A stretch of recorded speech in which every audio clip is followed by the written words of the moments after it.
Guys, tingnan nyo kung gagawin ng kambal ko, okay? Bibigay ko na sa kanya, okay? Hello guys, ako pala yung kambal ng ate ko. Tingnan nyo, meron siyang sinumong. Pawito daw itong siwa. Ay ko daw ito gawin. Pwede ko daw siyang laro.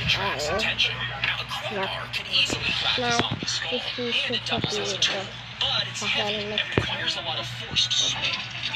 Lagay ko muna dito sa upuan kasi iiwipin ako, please.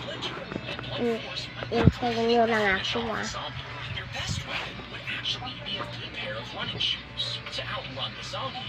30 minutes hours.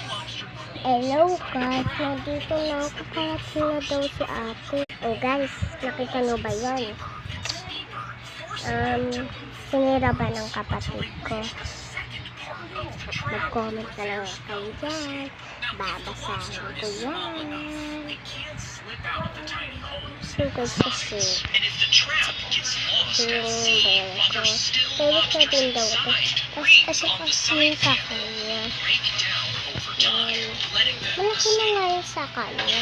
Pero gusto niya pa rin ito na mukha ko ba ito? This guy just found the end of the rainbow, and what he saw was terrifying because when he was driving, he realized he could see the end of it in front of him. Enjoy pa rin ako. Wait lang, helmetan ko muna siya. Wait lang. Yan guys, ulit balik ko na. Wait lang guys, ayos na ko lang. Yan guys, tapos ko. What the hell? Pero, guys, mag-comment kayo kung nakita. Poison! Poison! Poison! It's poison.